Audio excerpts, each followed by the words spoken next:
Good evening, Danvers. Welcome to Topics of the Town, and we have lost our logo in the background, but we'll get it back. Today, I'm reporting on a very special event that happened in the town of Danvers, and it is really related to the community of Salem, the old Salem. Mhm.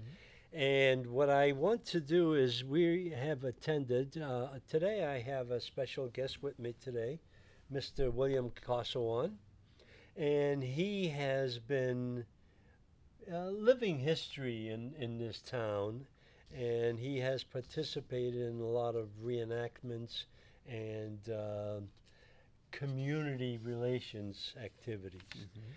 So today, and well, on August 11th, Bill and I went to the Danvers Historical Society. There was a presentation in there where we had a Royal Governor General Gage was in the house. He was making a presentation to make sure that the colonists in our community were well informed about the strict rules and regulations from Britain. So, what we have is we have a picture of General Gage, the agenda and the opinions. I have to make this very clear to everyone. Is the agenda and the opinions are solely by the topics of the town hosts, my guests, contributors, and commentators. So whatever you say is on you.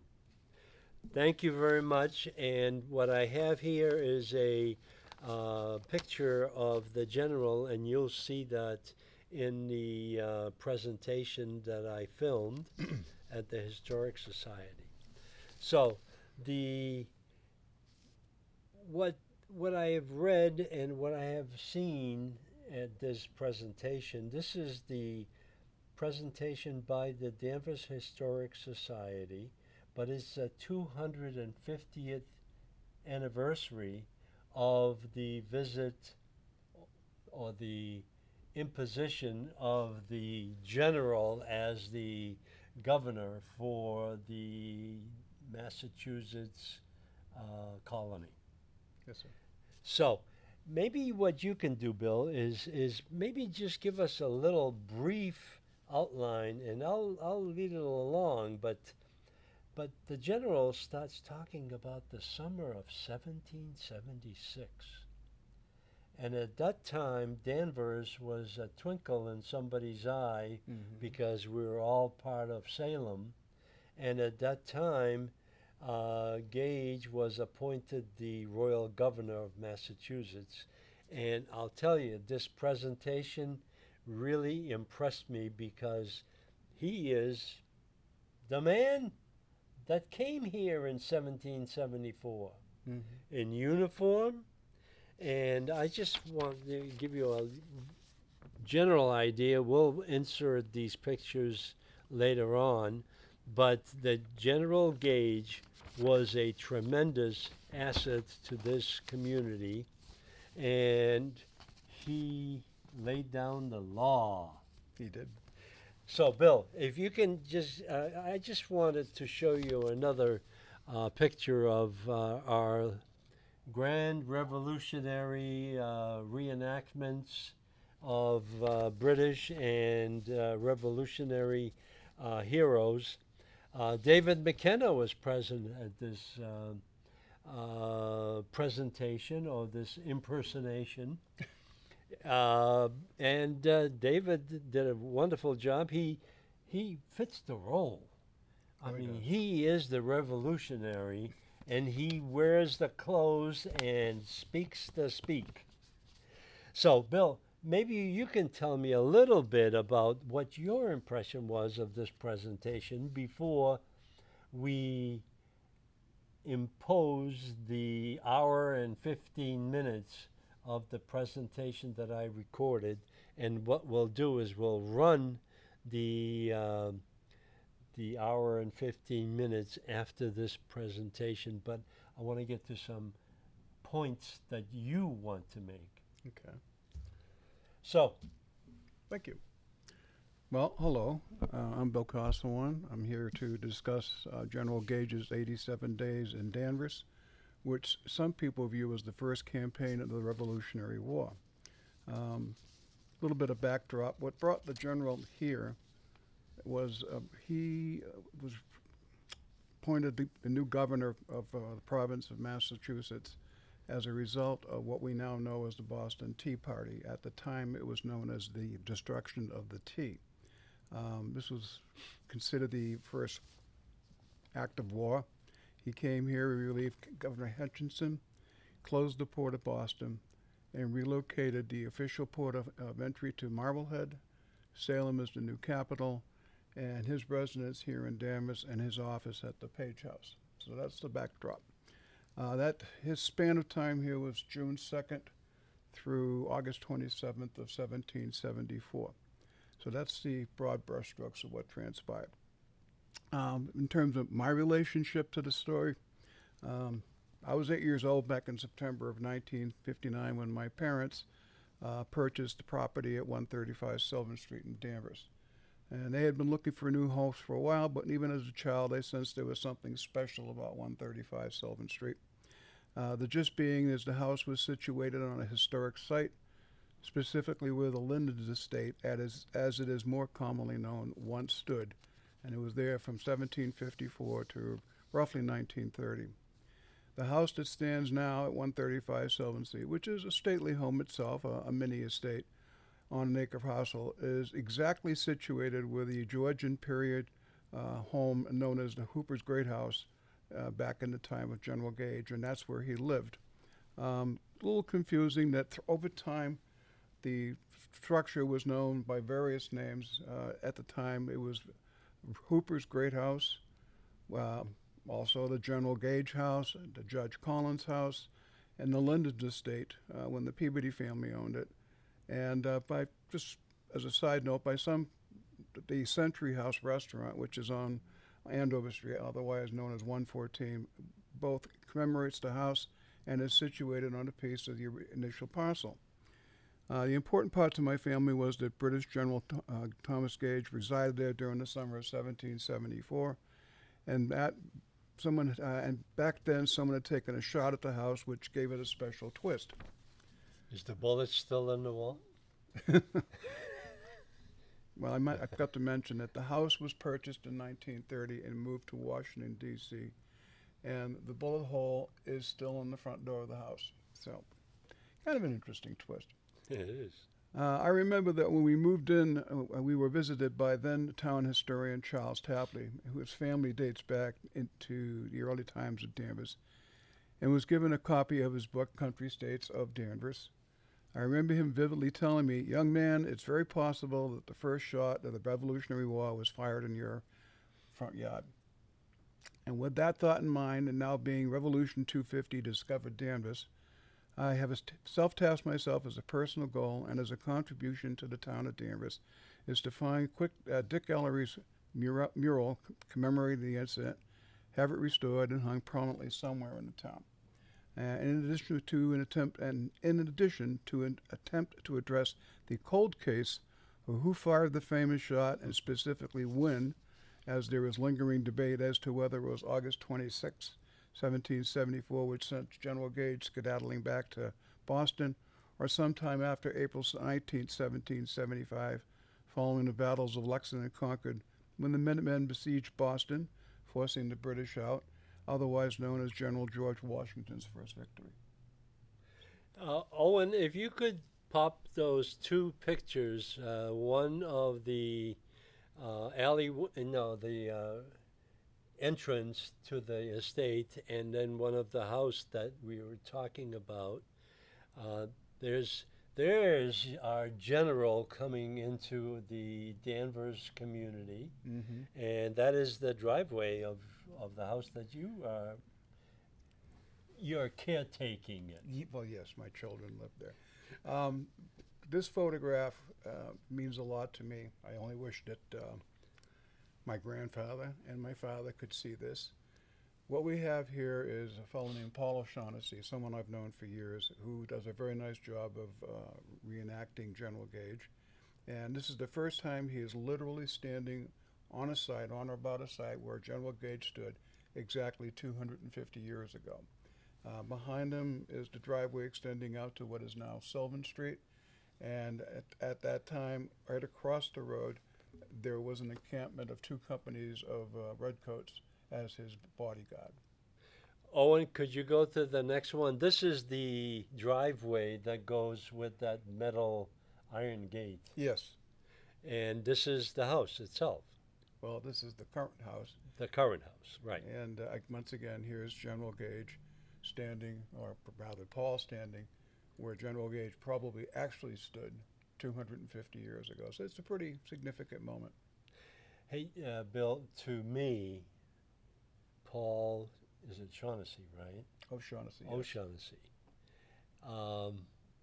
Made a very deep impression because it was as if he was in the Page House or the Page Museum, and when you hear him speak and present himself, he is the general in the room. He is. So I really think that this was a good offering by the Danvers Historical Society, and David McKenna is to be thanked for that with his staff that he has there.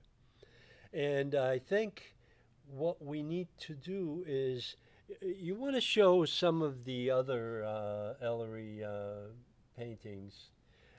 Owen, here's another one. There's a home. Go ahead. Well, this is the Linden's estate, as it's situated in Danvers. This is probably circa 1920, and you can see it's a rather very impressive home. It is a let me just give you a little background on the style of this. This is a Georgian period home. It's a style of architecture that prevailed during the reigns of English King George's the first, second, third, and fourth, 1774 and 1837. And as a part of the reason why it was removed to Washington, Mrs. Morris Morris, whose husband was the president of the American Bar Association, was traveling the country, and she was looking to replicate a Georgian period home in Washington. And when she came to Danvers, she was informed that it would be less expensive for her to purchase the property, dismantle it, have it removed to Washington, and Replicate it. Thank you. Yeah. And if anybody's interested, it's located on Calaroma Drive in Washington, next door to the French Embassy. And that's the one with the bullet in the door? It sure is. There you go. See, living history. But what I wanted to, Owen, do we have any more? There's a Dick Ellery painting. What was that, from 1920s? The 1930s. 30s. Dick Ellery, who was a pretty well-known painter in Danvers, was commissioned during the Depression to do a series of murals, which there are some in the post office, some in the town hall. One was restored sometime back in the 1990s, and it sits down in an auditorium in the basement of the library. Unfortunately, some of these paintings were just taken out of their frames and rolled up like a carpet and stuffed behind something, such as this one. This particular one, Dick here is depicting the shooting at the Linden's estate. Now, originally it was focused on the posts which had lead-cased tops on them, and whoever was doing this was as a symbol to English was stripping the lead off to melt in the musket balls and shoot back. And in any event, somebody came to the door and protested, and somebody took a shot, and such as the bullet hole in the front door. Again, the interesting is that nobody reported this for 73 years until after the fact, and some people think it happened and sent the general back to Boston quickly. where other people think it's a few months later. But it's an interesting moment. It is could be the first shot fired in the Revolution, if not the first shot ever fired in the Revolution in Danvers. Well, I'm going to step out of the revolutionary times, and I will just give you my impression of what I heard at this presentation and this impersonation. This gentleman is authentic in his style, in his voice, and his delivery of the material that he's trying to get across to us. But what I noticed, and I sat there behind the camera all afternoon for an hour and a half, and I was listening to his words of what he was saying, and it reminded me of the current times, of what our government, which is the British were at that time. That was their government at the time for the colonies. Our government itself is so authoritarian, where that reflected so much that he could have been speaking to us, and he was, to us directly, but he was speaking about 250 years ago. And the same thing repeats itself. Our government wants to suppress our liberty and our freedoms. And at that time, the royal government of Britain was suppressing, and that's where the revolution came about. So hopefully, and being, me, I just hope a revolution doesn't recur, because we don't need one, but we need to do something about what's going on.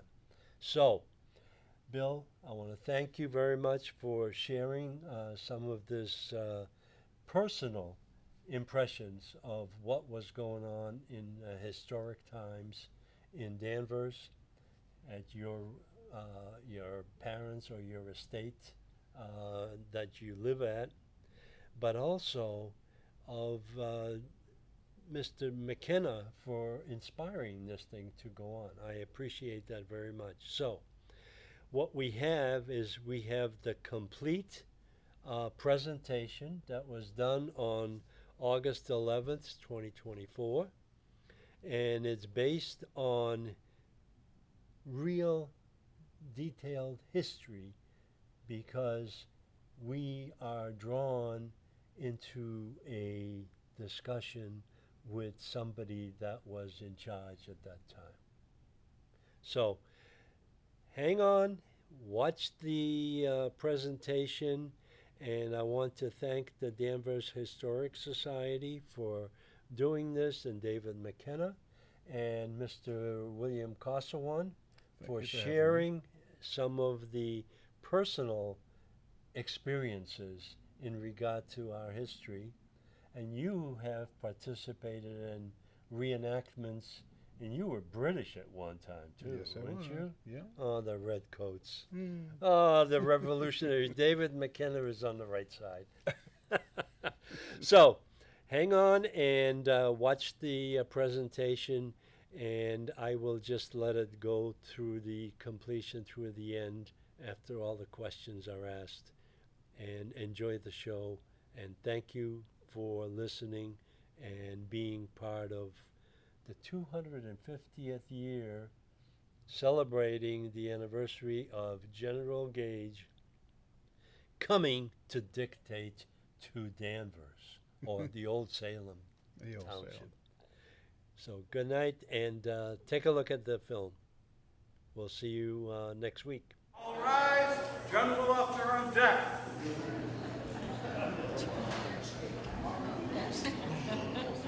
Thank you very much.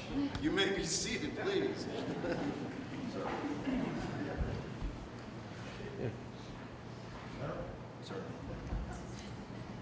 I'd like to welcome you all here as president of the Danvers Historical Society.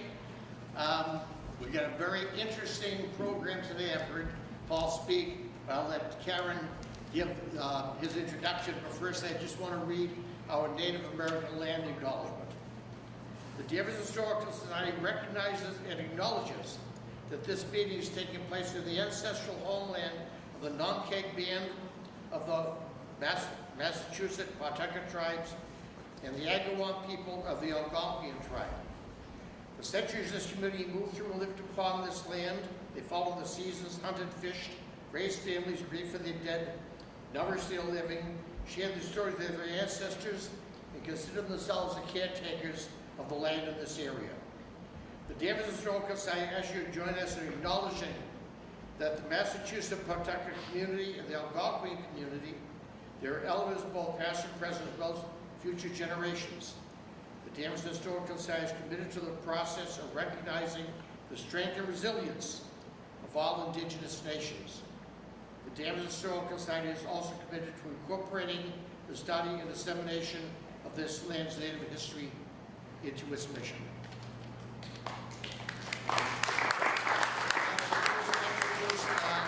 Board members, Karen Wagner, who will introduce the gentleman. I hope you enjoy the talk. Thank you.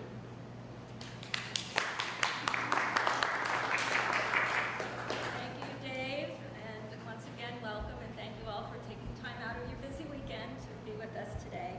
Our program is going to be very entertaining and informative, I think, and you are a very lucky group because we actually have refreshments today provided by Clean Eats. Cindy is here from Clean Eats in Danvers, and she has some energy snacks, protein snacks, and special vitamin water, right? Okay, so please stop by her table and try a sample. Before I introduce the general, I wanted to give you a little bit of historical background, why we're here today. As you know, we're getting ready to celebrate the 250th birthday of our nation.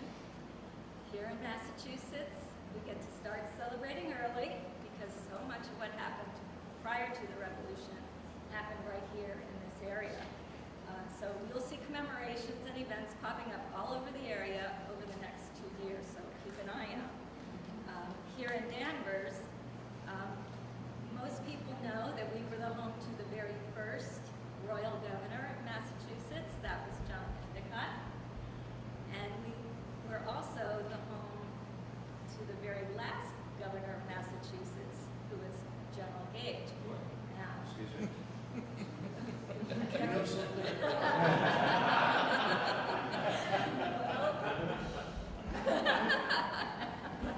She's a fortune teller. So General Gage came to Danvers in the summer of 1774, exactly 250 years ago. He took up residence in the King Robert Cooper Mansion, which was on Sylvan Street, on the corner of Collins Street. King Hooper was from Marblehead, and oh my, we have another guest. I brought some, You brought just in some case it was a rough reinforcements.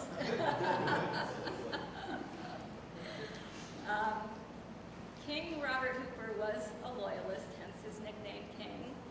And he had a wonderful, beautiful home down there in Danvers where the general was made residence. But he also needed an office, and he chose Danvers as the location for his office, right here in the Jeremiah Page house right next door. And Jeremiah Page, you may know, was a very loyal rebel colonist. So this made for a very interesting arrangement, I'm sure. So that was the summer of 1774, and we are delighted to have with us today Paul O'Shaughnessy, who is portraying General Gage. He is a longtime reenactor of British soldiers and officers from the Revolutionary time. He's a board member of the Lexington Historical Society and Friends of the Minuteman National Historical Park. He's an officer in His Majesty's 10th Regiment of Foot, which is a created British infantry regiment. And he recently portrayed General Gage in a recreation of Gage's arrival in Salem, June 1774. So now we have to cast our minds back to 1774 give a hearty huzzah to His Excellency, General Thomas Gage.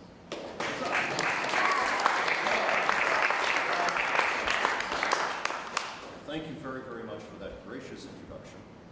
And yes, I would remind you all that it is now, yes, the summer of 1774, August indeed, and I would remind you that you are and remain subjects of His Majesty George III. There are those who are beginning to have doubts about that. I would advise you against it. You do not understand. You stiff-necked Yankees do not understand that you should get down on your knees and thank your Creator for having been born under a British flag, such as this. And we'll describe this in a moment.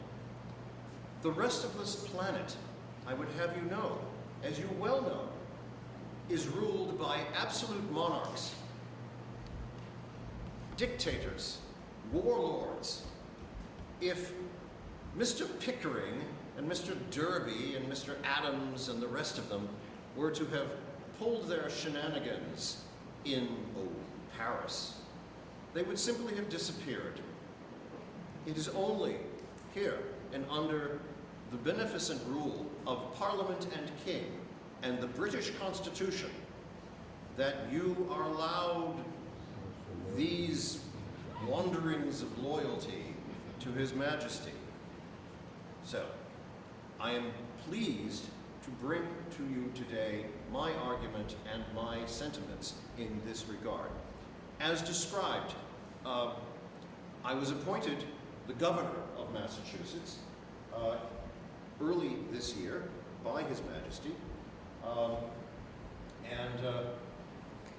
Let us perhaps just read. This is worth actually listening to. This is the instruction from Lord Dartmouth to myself from the King regarding this new position, replacing your Governor Hutchinson, who I understand had run into some political problems here, and has now taken ship to return to England. And when I say return to England, there is this myth that all of those who are loyal to His Majesty, and not simply a person, but to the concept, to the Constitution. That is true. His Majesty is a beneficent and gentle monarch compared to any other you will meet, because he believes wholeheartedly in the British Constitution. This is something that some of you are having difficulty with, and we're going to have to talk about that.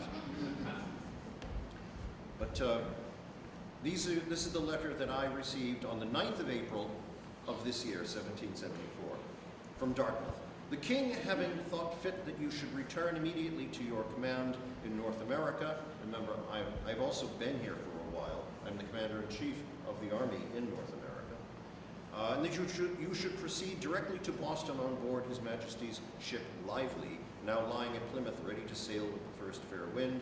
I send you herewith His Majesty's command, by His Majesty's command, a commission under the Great Seal, appointing you Captain General and Governor-in-Chief of His Majesty's province of Massachusetts Bay. Together with such instructions have usually been given to governors of that province. What is further necessary for your direction in the present state of disorder and commotion within that province, that's all of you, and for enabling you to carry into execution the measures that have been and probably will be adopted for reducing it to a state of obedience to lawful authority, is of a more delicate and important nature. It requires more precise and particular instruction. With this letter you will receive an Act of Parliament passed in the present session for discontinuing the loading and unloading of goods and merchandise at the town and within the harbor of Boston. This is the Port Act, which is why the seat of government has been moved here to Salem. And I do understand you've changed the names a bit and you've created some new towns, but I will refer to the present day, my day, as Salem here. His Majesty trusts that no opposition will or can with any effect be made to the carrying of the law into execution, nor any violence or insult offered to those to whom the execution is entrusted. Should it happen otherwise, your authority as first magistrate, combined with your command over the king's troops, will, it is hoped, enable you to meet every opposition and fully to preserve the public peace by employing those troops with effect. Should the madness of the people, on the one hand, or the timidity or want of strength of the peace officers, on the other hand, make it necessary to have recourse to their assistance. The king trusts, however, that such necessity will not occur. Right? Very good.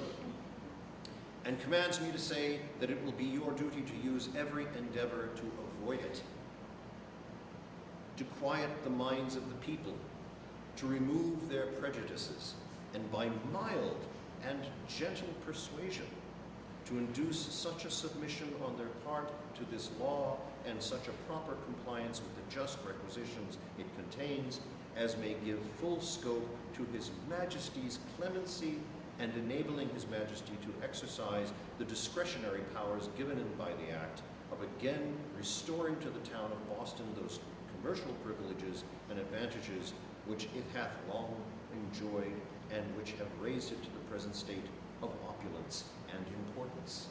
So you see, there has to be some give and take here. The trouble that we're having is that there's only take.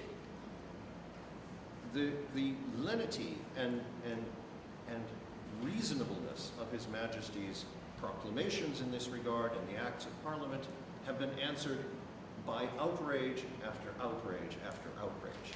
Every single time.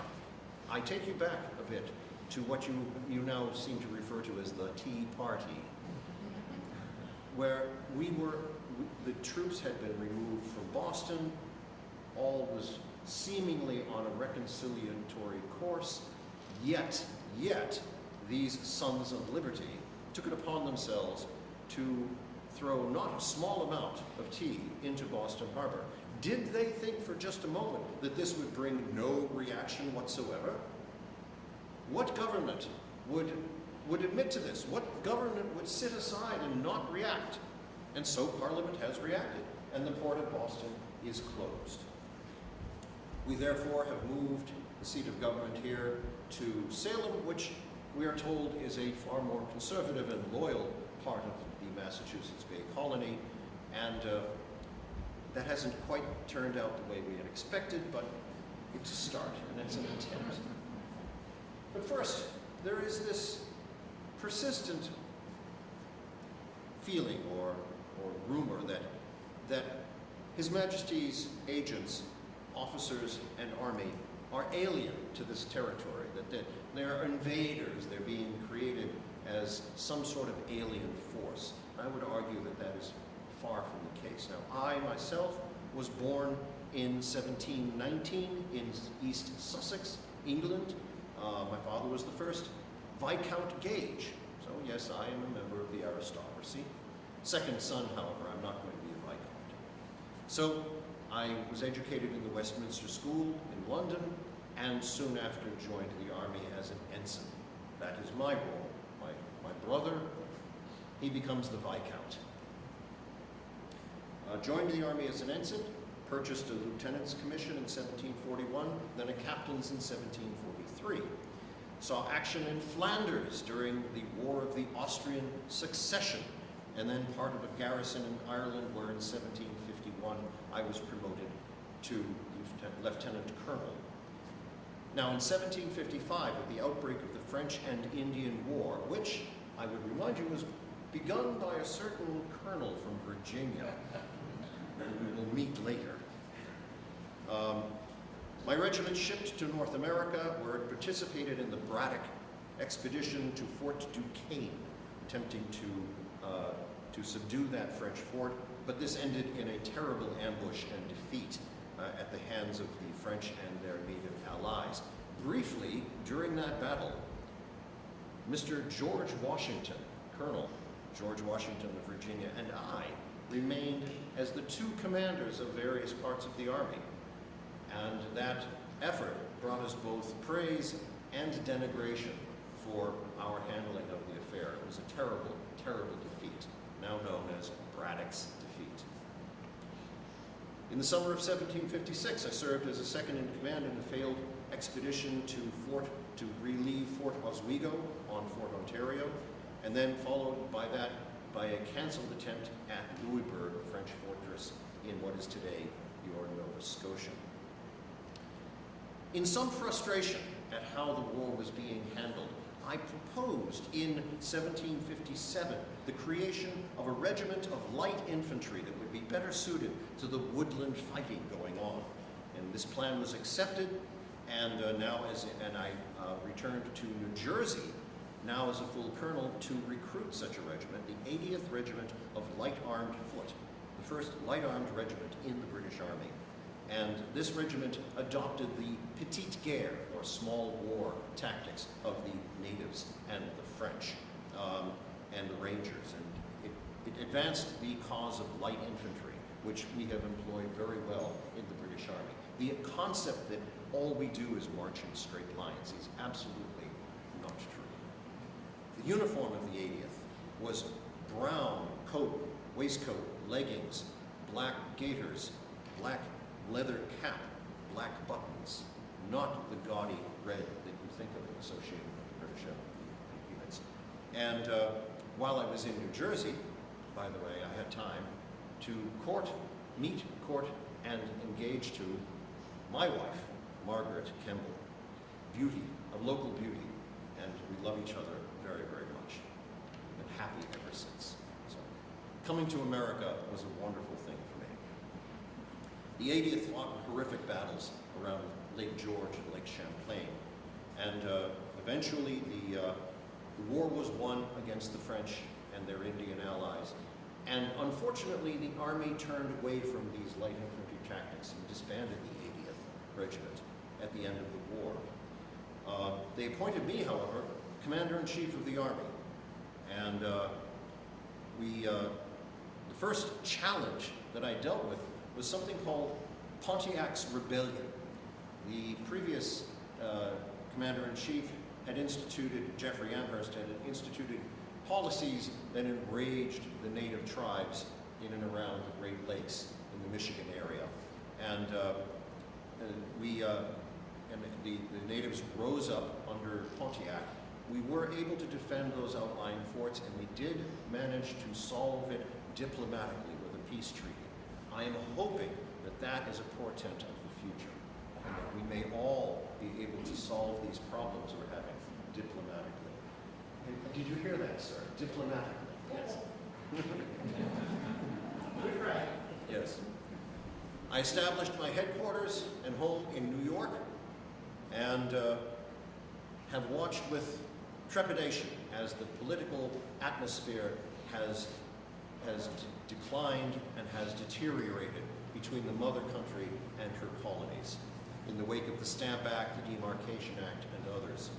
I am increasingly distrustful of these ill-designing men, who I believe to be a minority, and I am hoping that amongst you there are a silent majority who, in their heart, maintain their loyalty to king, country, and parliament and constitution, but are cowed into submission and silence by the violence of these men. We hope to reverse this trend. There is such a thing as too much democracy. The mob can take over, the unwashed mob, and seize the tools of government and use them against others. Sure, this sort of thing doesn't end with us. Timing is everything. The family and I sailed to England to visit the children and other relatives in June of 1773, thinking that all was reasonably well.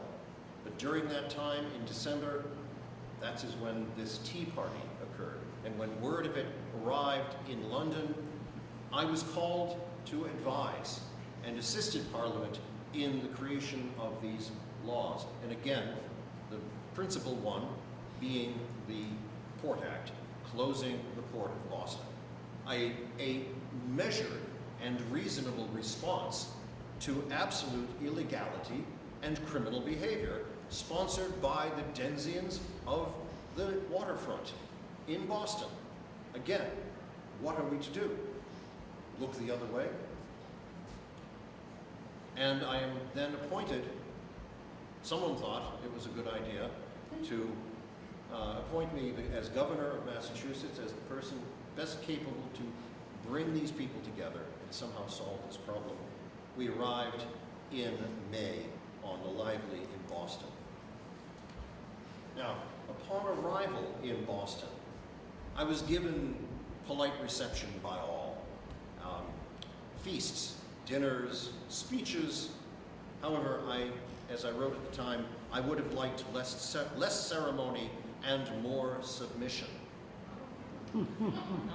Again, you must understand, the worldview is that the success and the liberty of the British people is due to their willing submission to the law, to the Constitution, to order, and to the orderly manner of the world and how it works. The rest of the planet, I would remind you, is run by dictators. You have no freedoms whatsoever. And so the bargain, if you wish, that we ask of all is that, yes, you have broad liberties and freedoms under the British Constitution, but you must also respect the authority of King, Parliament, and Constitution. And that is where we differ. So I arrive with acts of Parliament, and I expect them to be followed. Otherwise, the alternative is anarchy. The alternative is a return to primitive ways, to the rule of the mob. And you do not want that, I tell you. So some submission, some cooperation in this regard would be appreciated. In the beginning of June, the port having been closed and Salem having been selected as the new seat of government, Margaret and I made the journey by carriage to Salem, accompanied by several regiments and many friends of government from Boston and environments. As we approached Salem, many more friends appeared, and I was at that time sensible that we had done a good service in support of these people and in moving the seat away from the machinations of Samuel Adams and his mob. Our procession halted at the home of William Brown, who was colonel of the Essex militia and a staunchly loyal gentleman, staunchly loyal to government. Was soon presented by not one, but two petitions. One from the loyal gentleman of Salem, and another from the apparently not so loyal gentleman of Salem. I will read them both. To His Excellency, this is the nice one. To His Excellency Thomas Gage, Esquire, Captain General, Governor, and Commander-in-Chief of the Province of Massachusetts Bay in New England, and Lieutenant General of His Majesty's Forces. May it please Your Excellency, and it does. We, merchants and others inhabitants of the ancient town of Salem, beg leave to approach Your Excellency with our most respectful congratulations on your arrival in this place.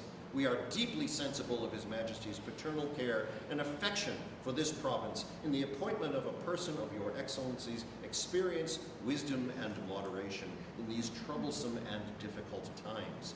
We rejoice that this town is graciously distinguished for that spirit of loyalty and reverence for the laws which is equal to our glory and happiness.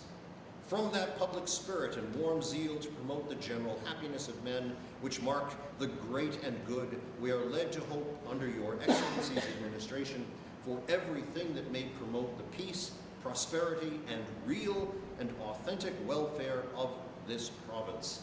We beg leave to commend to Your Excellency's patronage the trade and commerce of this place, and from which a full protection of the liberties, persons, and properties of individuals cannot but flourish. And we assure Your Excellency we will make it our constant endeavors by peace, good order, and a regard for the laws as far as in in us lies, to render your station and residence easy and happy. What's not to love? And I respond, thank you very much for this kind address, your obliging congratulations for my arrival in this place, and the favorable sentiments that you are pleased to entertain of me. I hope that no protection shall be wanting on my part to encourage such laudable sentiments, and which cannot fail to increase your trade and commerce and render you a happy and flourishing people. I want only the best for everyone. You see, we are trying to be very, very reasonable about this, and yes, we did bring a few regiments along. Now, we also have a petition to His Excellency Thomas Gage, Esquire, Captain General and Commander-in-Chief in and over His Majesty's Province of Massachusetts Bay, and Lieutenant General of His Majesty's Forces, may it please your Excellency. We who are merchants and freeholders in the town of Salem beg leave to present to you our dutiful respects on your appointment to the government of this province. The universal tribute of thanks and applause paid you for your wisdom, mildness, and exact regularity of your conduct, and it goes on like that. Yes, yes, yes. We are deeply affected with the sense of our public calamities, but the miseries that are now rapidly hastening on our brethren in the capital of the province greatly excite our commiseration, and we hope your Excellency will use your endeavors to prevent a further accumulation of evils on that already sorely distressed people. By shutting up the port of Boston, some imagine that the course of trade might be turned hither and to our benefit, but nature in the formation of our harbor forbids us becoming rivals in commerce to that convenient mart. And were it otherwise, we must be dead to every idea of justice, lost to all the feelings of humanity, could we indulge one thought to seize on wealth and raise our fortunes on the ruin of our suffering neighbors. So, it goes on in that vein and asks that to apply your clemency and justice to afford us every alleviation of this situation. To which I reply, I thank you, and I feel as well as you the inconveniences of the inhabitants that the inhabitants must suffer from shutting up the port of Boston, and should be glad that they would cooperate with our endeavors to extricate themselves from them. But without their assistance, I can take no step towards their relief. I am sorry that the people of that capital should have given such repeated provocations to the King, to the British nation, as to force them to take the present measures in support of our authority. Great Britain is equally desirous as yourselves of a happy union with this as well as every other colony, and inheriting the spirit of her ancestors finds it necessary to support her rights as the supreme head of the extended empire. She strives not to check that spirit, which, as you say, you inherited from your fathers, but to inculcate that due obedience to king and parliament, which your fathers acknowledged. So, we do have a difference of opinion. So, the trouble is that rather than cooperate, your Mr. Pickering and Mr. Derby and others have gone ahead and appointed delegates to the Continental Congress, an extra legal body that exists completely outside the British Constitution, has no legal standing whatsoever other than the intent to stir up trouble and to create an entity, a polity outside of legality. This cannot be tolerated. And they are drawing up resolutions to boycott British trade and by means of resolves of non-importation and to ratify these in town meetings. For example, it is the opinion of the town that if other colonies come into a joint resolution to stop all importations from Great Britain or exportations and every port of the West Indies till the act for blocking up the harbor of Boston be repealed, the same will prove the salvation of North America and her liberties. On the other hand, if they do not, then there is high reason to fear for fraud, power, and the most odious oppression will rise triumphant over right, justice, social happiness, and freedom. Really, that breaking laws, throwing commerce, tea into the harbor, destroying property, setting up extra-legal entities, that all of this somehow is a good thing? That we are the villains and not them? I ask you, please, understand. What government would tolerate this sort of behavior? Would yours today? I thought not. So, any sense of progress ended with the General Court in early June, now meeting in Salem, selecting delegates to this wholly extra-legal Continental Congress, and even locking the doors of their assembly hall when my secretary attempted to enter and speak his mind. And it was about this time that the new Act of Parliament, the Massachusetts Government Act, arrived. And this new law, finally, we have a law that can act against these seditious town meetings and suppress them, as they should be. How many of you are town meeting members? I'm sorry. Have you been to their town meetings? How are we supposed to negotiate with them? They can't figure it out on their own. Those are hours and days you will never get back. Monarchy. I think the town meeting is the best argument for monarchy that's ever been made.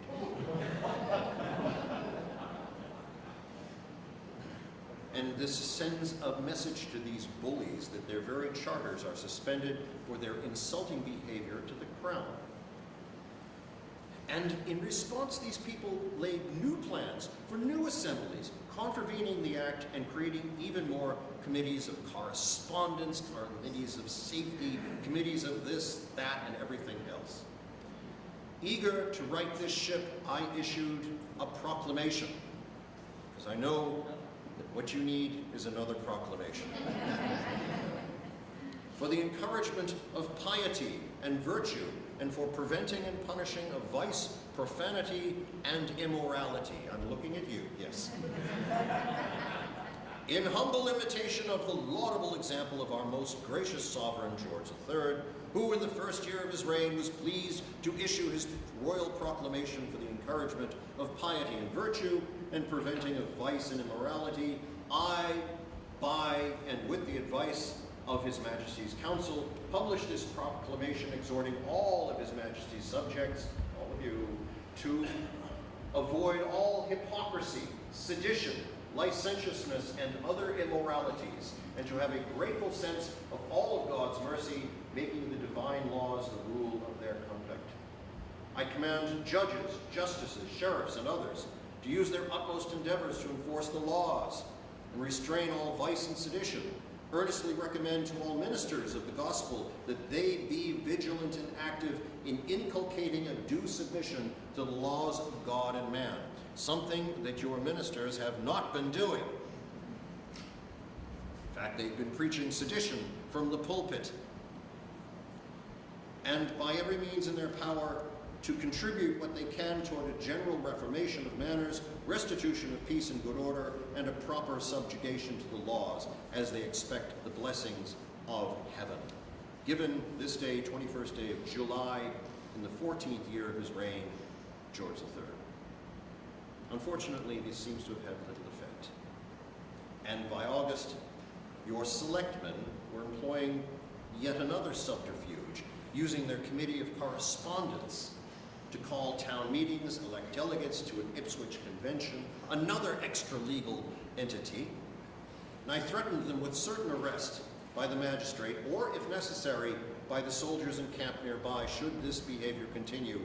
I am here to enforce the laws and not to quibble about it. Please understand. At the same time, I am sensible that bloodshed could ensue, and this is an outcome that I am loath to contemplate. You will remember the instructions from Dartmouth and His Majesty to employ lenity and reason. We are attempting this, but we will not be overruled by the mob. In the end, these cretins canceled, or actually called their illegal town meeting, but then ended it just as soldiers arrived to break up the issue. There will be consequences for this. I shall issue orders of arrest for all of those known members of the so-called Committee of Correspondence. But I find now, in this month of August, that the rage of these people, whipped up by these ill-designing men and their preachers, is palpable, and we have reached a crisis. One of my officers, Captain Montresor, has overheard language in the streets suggesting that I am in mortal danger. They opine that these several regiments will be unable to defend my person here in Salem. Well, that's a fine end to this. To spare the effusion of blood, and particularly mine, I have determined to return to Boston and consolidate our force there. But, loyal citizens, do not despair. We will leave several regiments, several companies here in Salem to defend your interests. The weeks of trying to find peaceable ground with these people, with these cretins, these ill-designing men, are over. We will leave these companies to support you, and His Majesty's forces will not be humiliated. Even now, we plan counterblows, which I cannot speak of, but which you will read of in the coming days. I do hope that I have made our argument clear and plain, and that we are the party of law, order, reason. If you wish to hand yourselves and your fate over to the mob, you need only continue on the path you are on. You speak of liberties, but you have not experienced the mob. I have. It is not pleasant. I implore you, turn away, return to the Constitution, to law, to order, and loyalty before it is too late. I thank you all, and we can take questions.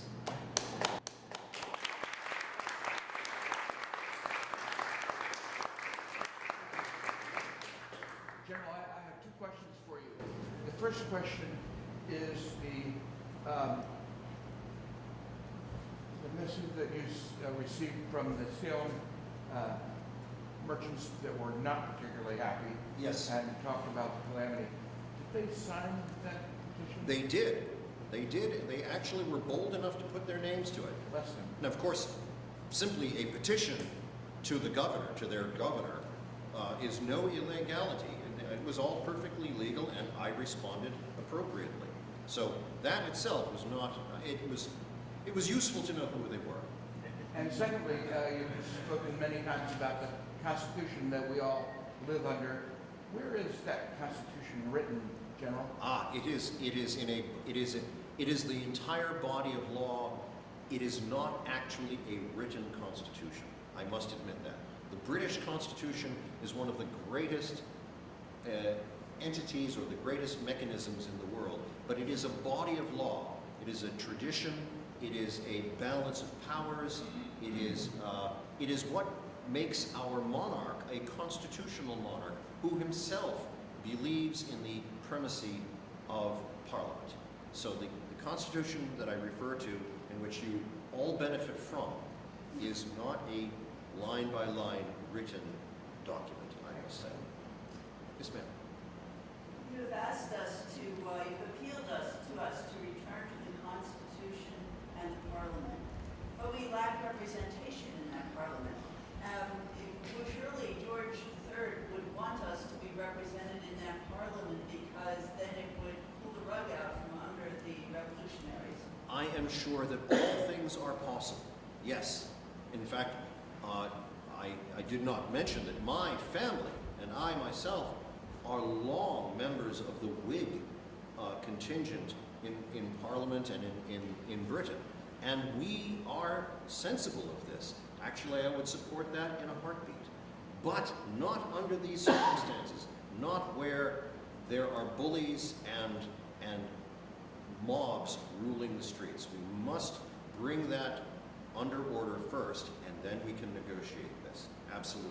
I am in favor, but we must do this properly. Yes, sir.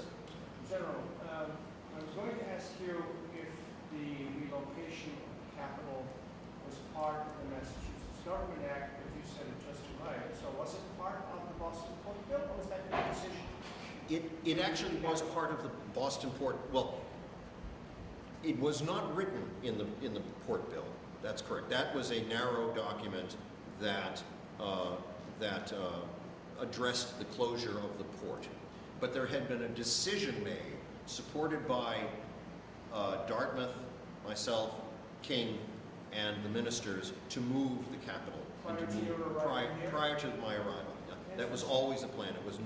It was not something we dreamed up once I got off the ship. Right. So it was already in train. And then I believe it was confirmed by the Massachusetts Government Act. But it was simply that it was left up to the governor where and how he could place the seat of government. Did Hutchinson know that, do you think? I do not know. I think he may not have been. I think he was not party to that.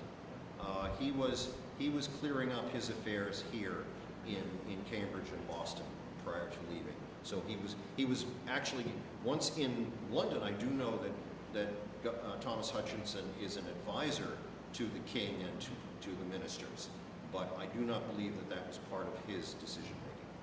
Yes, sir. Yes, as a combat veteran of the French and Indian War, sir, where you served alongside the colonial troops, would you say, valuing their contribution to the victory in the French and Indian War, and would you say that the way Americans served in that war, that would affect your viewpoint of them from a military standpoint in the upcoming revolution?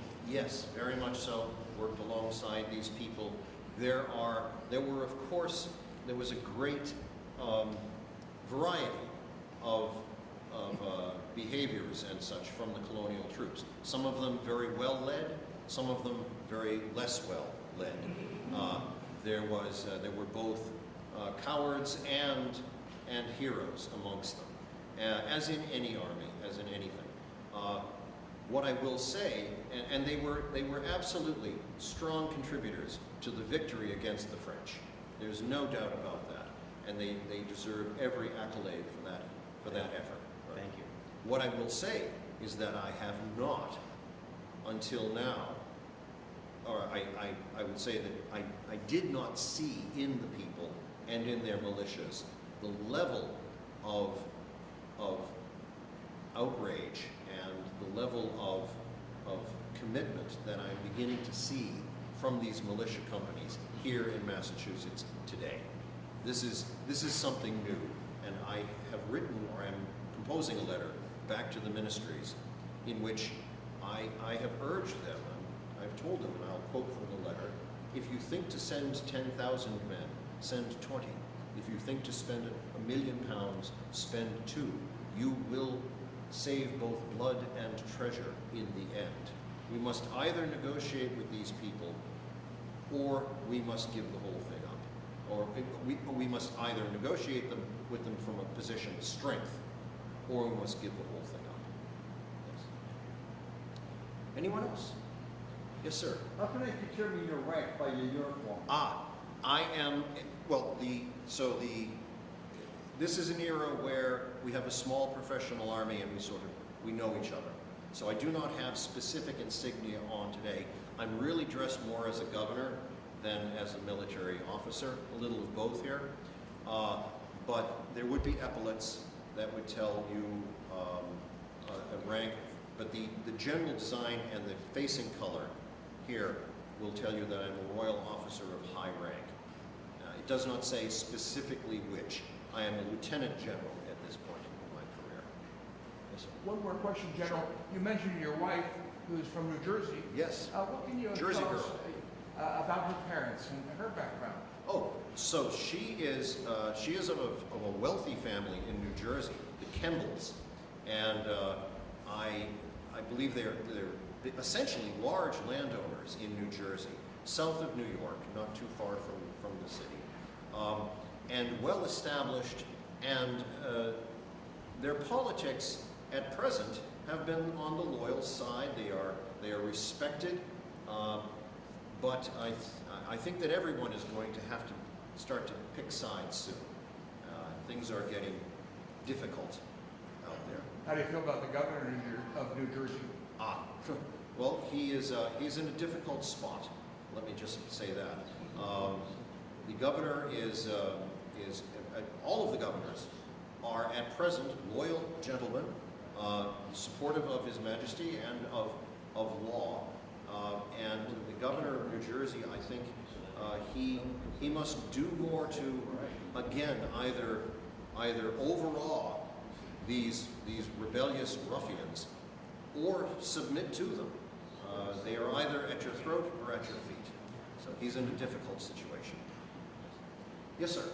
General, when you came to Salem, my understanding is many people felt that because of your history having fought alongside of our people against the French, that perhaps you were more sympathetic to our cause than someone else might have been if they were hoping to sway you to their point of view. Yes, I did sense that. The difficulty is that I also, as a military officer and as an agent of as appointed a governor, I have a duty and must submit and enforce the laws. So I will do so with the gentlest hand that I can muster. But I will not back away from my duty to do that. If this disappoints some of my former friends here in Massachusetts, that is how it must be. And so my apologies, sir. Accepted. Yes, sir. General, I'm sorry to ask you this. There's a rumor out there that Dr. Joseph Martin and your wife maybe were more than friends at some point. Don't believe it. Don't believe it. These are nasty rumors being handed around by Samuel Adams. He was a scurrilous beast. Yes, ma'am. I wondered, have you had conversations with Adams, and were there interactions, conversations you had with Salem folk near your office? Yes, very much so. I have interacted. Might we know who they were? Yes, well, certainly Timothy Pickering, Yes. and I've forgotten his first name, but Mr. Derby. Elias Derby. I have dealt with both of them. We have had what one might call frank conversations. These are, I believe that in all of this, in these 3 months, it's been very difficult because my entire life has been rising on a rising tide of good fortune, opportunity, and such, and it seems to be all coming to a terrible halt inside of 3 months.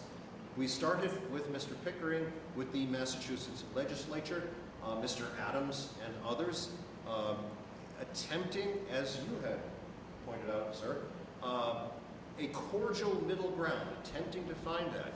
But my dealings, and this is why I refer to them as stiff-necked Yankees, the trouble is there's no middle ground with them.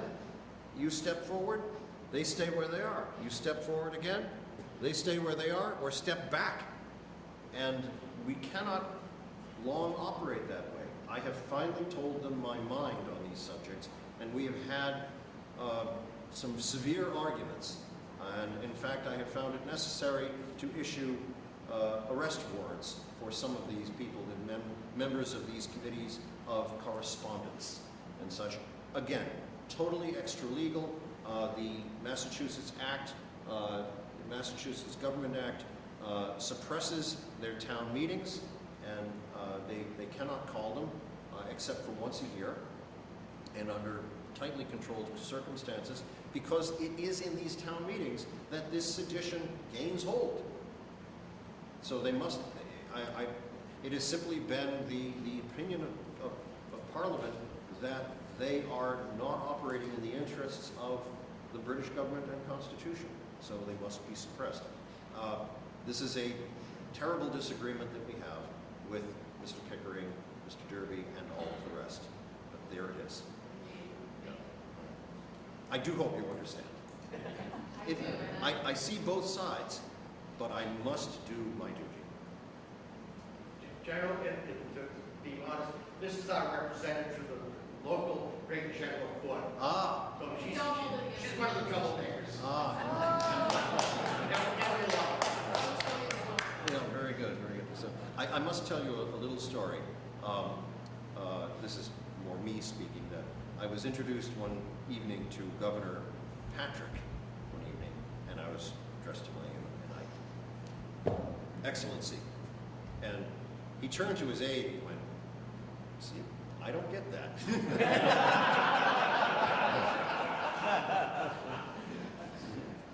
There was, actually, I think you The regiments that were formed in December 13, 1636, did they always stay loyal to the king up through the 1700s? the ones in Massachusetts, or? Yeah, there was the East Regiment? Yes. At the Salem Green Hall? Interesting, and we're going to have to get a little prescient here. The quick answer as of August is yes, but it's deteriorating. And over the next few months, what happens is all of the captains and officers of those companies in Massachusetts are gently or not so gently removed, and revolutionary officers, or seditious, let's use that word, seditious officers are put in their place. So, I do want to, I brought a little bit of muscle with me. In the back, this is Ellen Moy, who, if you want to stand, who portrays a light infantry soldier of His Majesty's 10th Regiment of Foot. This regiment is at this very moment in Quebec, having spent 2 years on the Great Lakes, and we have ordered them to Boston. They will be arriving within a few months, probably 2 months, I would say. So are you packing for the trip? I see you've gotten here early. Yes, somehow I marched quickly. Yes. You can see the number of the regiment on her cap. And by the way, this here is the, these are the King's colors of the 10th Regiment of Foot. And you can see the Roman X in there. And if you look at this closely, you'll notice both roses and thistles intertwined around that. That's the symbology of the United Kingdom of England and Scotland. There are no shamrocks there yet. How many men and officers in the regiment, the 10? How many? Men and officers. How many? Oh, well, a full regiment would be about 300, yes. And about 30 men per, roughly 30 men per company, 10 companies, and a captain and lieutenant in each one of those, then staff officers on top. Yes, sir. General, what is your personal understanding of the frustrations that are driving these people to commit these seditious acts? Well, my personal opinion is that they are being misled by those who, by the press, which is normally a guardian of public liberty and such, but which has been subordinate to these fallacies and false claims against the government and His Majesty and the government of Massachusetts. I believe that there is simply they believe that His Majesty's government is out to take away their liberties. And nothing could be farther from the truth. The trouble is that they are, perhaps they have simply lived outside of the great umbrella of of His Majesty's and Parliament's authority for too long. They've become used to it, and we are attempting to modernize. You cannot have a unified economy, body of law, and the rest without bringing these disparate parts together. I know that those in the legislature see themselves as the equivalent of Parliament. Do you not? We are the representatives of the people, and yes, as such, we are their expression of self-determination and governance. Yes. The opinion in London, however, is that someone must be on top, and that is the British Parliament itself. And that is the crux. This is a battle of legislatures at its heart. And the Massachusetts legislatures and its members will not acquiesce to parliamentary law. It is as simple as that. And they have now convinced a significant number of people. I still believe a minority, but enough. They have convinced that this is an outrage and that it must be opposed by all means, including violence, and there has been violence. Yes, yes sir. General, there's a theory out there that the Puritan roots of New England and Massachusetts Bay Colony and further after that province of Massachusetts Bay was basically structured with a higher degree of independence from the mother country from the very beginning. Originally, Massachusetts was not a crown colony, and because of that, people in this area, from their beginning, felt disassociated and more independent, more disconnected from the mother country. I would admit that there is a great deal to that. We are living in the echoes of our Civil War, and by that, I mean our Civil War. I'll just step out of myself for a moment. Are you still living in the echoes of your Civil War? Yes. Just a bit? Yes. Yes. Someone still stepping out just a bit. Someone once asked me what the difference between Revolutionary War reenacting and Civil War reenacting was. And I said, well, it's very simple. Our war is over.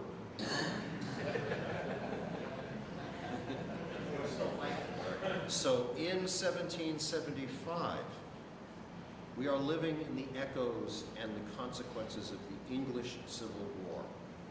And there were deep religious and cultural and political differences and economic differences between the sides in that.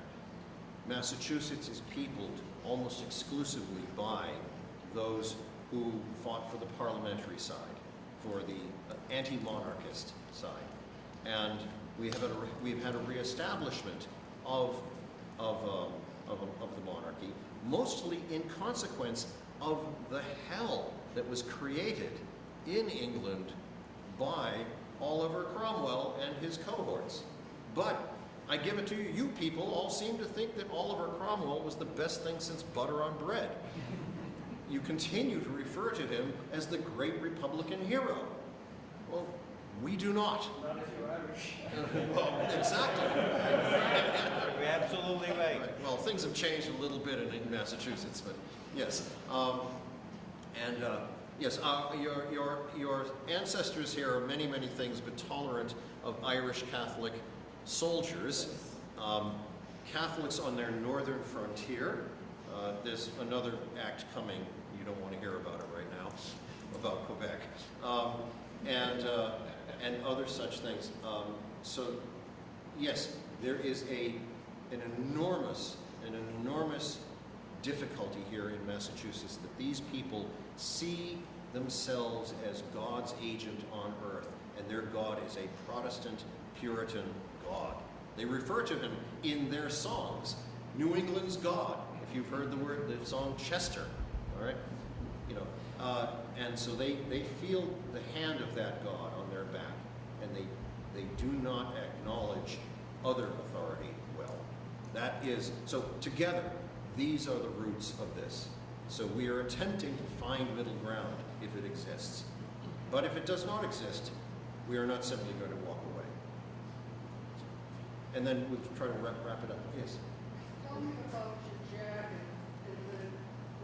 Yeah, this here? Okay. Is there sweats? Oh, yes, it's simply the style of the day. You will, yeah. So, Is it a certain amount of, numbers of them? oh, Is it- no, not particularly. There isn't great significance other than the deep blue is or deep blue, almost black, is a sign of high rank, royal patronage, if you wish. And the buttons are simply gold, and the lace is gold, such. It's a woolen coat with a linen lining. It's actually, if there's a breeze out, it's actually pretty good. It's not that hot, actually. But it does not have, I'm not wearing particular insignia of rank. Were I in the field commanding an army, I would have a gorget, which is a remnant of armor. It's a curved piece of steel or silver, usually. I would have a sash, and I'd also bring, and I did bring this, I'd be wearing a sword on a belt. And everything I have on right now is a reproduction, but this is actually original, and certainly I'll have an opportunity to take a look at it a little bit later. I actually carry this when reenacting. We know who made it. It is a British foot officer's sword from the era. It's a little bit after, well, again, I'm stepping out of myself, the American Revolution. It's near the end, and it was made by a gentleman named Johannes Runkel, German, from Solingen, Germany, which is in the Ruhr Valley. He had a business in the 1780s and 90s where he would make the blades in Germany, import them to London where they would be engraved and the furniture added. So, but it is of the style of the day. I would have, so the ranks, the insignia of rank absolutely did exist, and but they were a little different. They did not have the chevrons and such of a modern army, but the gorget, the sash, the sword, and some of the embellishments and the epaulets and such would be what told you what rank. And there actually I have a treatise that I've read about the insignia of British officers, and it goes into great detail about 1 and 2, certain epaulets and where they are, the colors of ranks and things of that nature. So, yes, sir. Could you give us a little synopsis of who are you in the current environment? Because you seem to be space traveling or time traveling. Yes, you're dealing, in reenacting, there's a great debate about first versus third person. Right. First, I am. Third, I'm talking about, okay? What I do, I call it second person. I'm Thomas Gage with a time machine, or a spaceship. And so I can speak to you, because first, the trouble with first person is there are limits to how far you can go and how far you can engage on something. And that limits your understanding. I mean, obviously we have a great deal of politics going on right now, and there are a lot of people walking around telling us what the Constitution means and what the Founding Fathers really meant.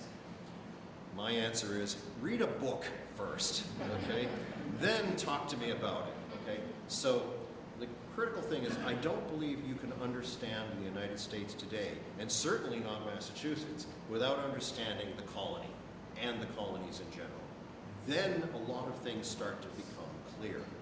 And of course, as you know, many of our laws and the structure of government were simply transported from the colonial government to the modern government by simply a declaration, because they didn't rewrite everything.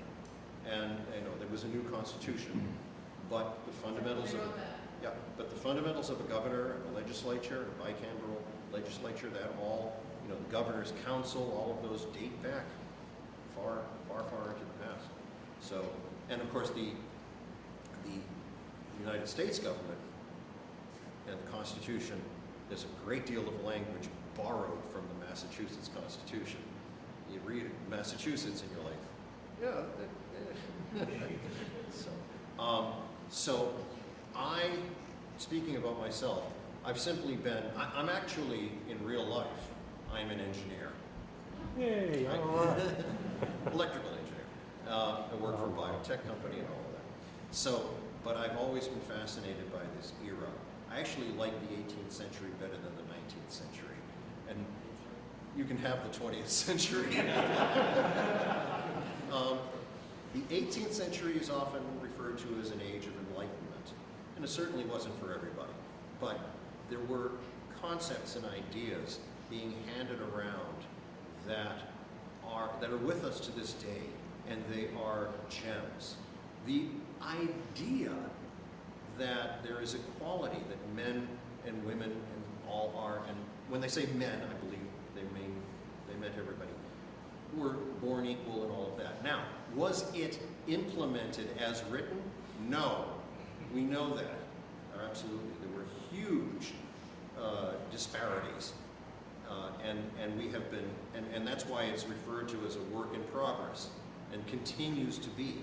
But the seed, when you see the giant oak, you know that started as an acorn. So this is what fascinates me, okay? And I understand all of the terrible issues of inequality, of slavery, indentured servitude, all of the things that we have managed and struggled to put beside us. But I do respect, so I do respect the beginnings of this and how it started. And the other thing, and the reason that I portray this side of things, is that the concepts that the Americans are running with are fundamentally British ones, English ones. They flowered here, they ran with it. But the concept, the John Locke's and all of these, the very founding people are generally English or Scottish from the British Isles. And there were many, many supporters of the American cause in Parliament and in London at the time. So this is their great Vietnam coming on, and with people, honorable people on both sides. But the king and his ministers and his generals are of a conservative bent and to the point of reactionary. And the trouble with that is it hands the ground to the Sam Adamses and the John Adamses and the Pickerings and the Derbys and the rest of them, because they can put themselves on a higher moral plane and convince people. Yes, sir. Yes, wasn't membership as Parliament at the time of Gage very restricted, and the vote extremely restricted? Yes, this is not a universal democracy by any stretch. It is, by any stretch, the most democratic system on the face of the earth at the time, excepting perhaps, I'll admit it, town meetings.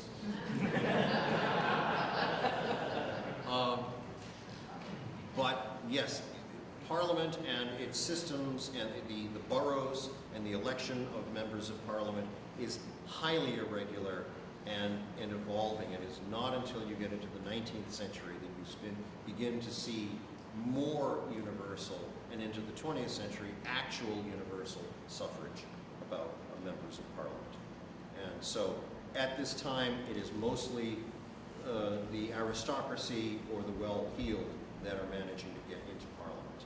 And it's often, you've heard the word a rotten borough, which refers to a place where some local lord or viscount or something is going to be, well, a viscount would not serve in Commons. He would be in the House of Lords. But where some local merchant or large landowner was essentially guaranteed of his position in Parliament. Gage, General Gage, and his father both ran for English Parliament. His father, I mentioned earlier, he was known as first Viscount Gage. His viscountcy, his lordship, or his position was an Irish one. So in England, he was still a commoner, and he could run for Parliament, which he did, but he lost. So they actually had elections, but the voters were very likely all on the upper end of the socioeconomic strata, I would say, at the time. Yeah. I just did want to note that we have to thank you, I guess, because our current, well, now, town seal is town government, the pure citadel of town meeting, the king unruly. Oh. Really held on to that for a long Well, time. you're most welcome. Anything I can help with. Actually, you had a quick. It's a very quick question. When you set up your office in Jeremiah Page's house Yes. next door, were you aware of his revolutionary sympathies?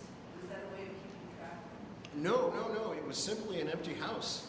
And I think that you have to remember that even people who later have far more revolutionary tendencies are at this moment still playing the sides or are attempting to cooperate. Because one thing we see from the Pickerings and the Derbys and the others is that their language and their behavior in public is very, very accommodating.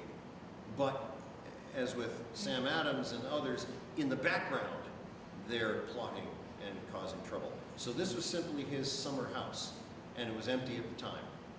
And so it was used as accommodation. Or he agreed to, I'm not sure whether he was not there or he moved out to allow it, but he was attempting to play the game at the same time. Maybe one more, and I don't think you had one. Can you go back to being in the first person again? Sure. So you said, and I quote, the government is not interested in taking away liberties, and you also used the phrase of rebellious ruffians. Can it not understand that these rebellious ruffians were people who want to control with their own hand and their own liberties and their own rights? Yes. The distinction is liberty under law. And I will admit to the flaw in that, and here it is. So the perception of myself, other ministers, the government in London, is that liberty is preserved under law. The mob gives you no liberty. You cannot hold on to your land, you cannot raise your children, you cannot engage in commerce when the mob runs the streets. So it is against the mob that we work, that we struggle. And so the trouble with the behavior of many of these people is that they are operating extra legally. They are setting up committees and extra legal bodies. So for example, if people in Danvers today some group decided they were going to have their own police department and their own town meeting and their own select board and their own what have you, would that be tolerated? That's what's going on. They're creating parallel governments outside of the establishment. And it is that, so that they see this as legal, they see this as working in their interests, and so they see this as perfectly, as something they must resort to, however willingly or not. So they see this as within their rights, while I and others see it outside of their rights, and thus illegal. You're going to the heart of the problem, and it's you have all afternoon, right? And so, and these are difficult things to grasp because, for example, and I'll step out just a bit, in the American Civil War, slavery, we have this big moral thing. Yes, we can all grab onto that. It's easy, it's chewable. You know, this is more difficult to grab hold of. But it is this issue of the perception of liberty. Where does it come from? How is it made? How is it preserved? How is it fostered? And the point of view of England, of the British government, you have to remember that British history has been filled with civil wars. They seem to occur every 20 minutes, okay? And so they have now climbed up and out, in their perception, they have climbed up and out of that swamp. They are standing in the sunshine.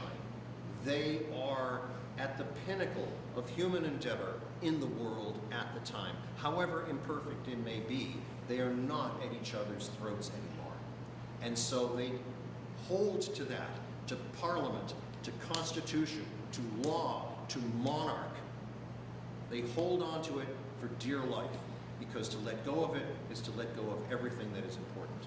The folks that live here, their lives have been about covenants, about town, about local, and the two, at the end of the day, and I'll just say it, probably are incompatible.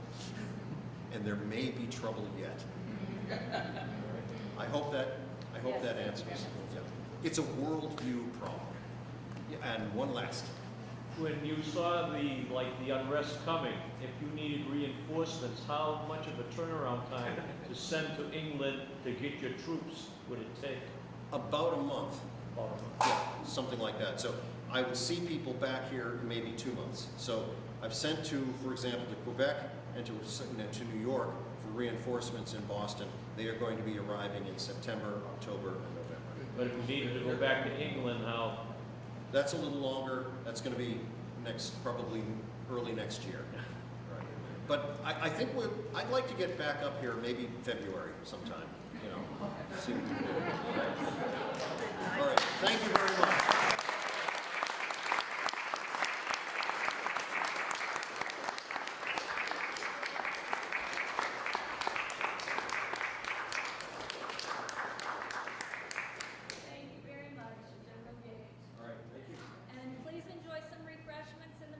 If you have time, Gage House is open, and you can go and see the General's office over there.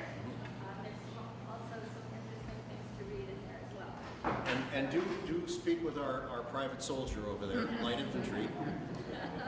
The 10th Regiment, using that light infantry, they were the expedition that went out at Lexington and Concord, was the 10th Regiment and the light infantry companies. So Gage is a great proponent of using light infantry and using these lightly armed, fast troops that don't just march in a line.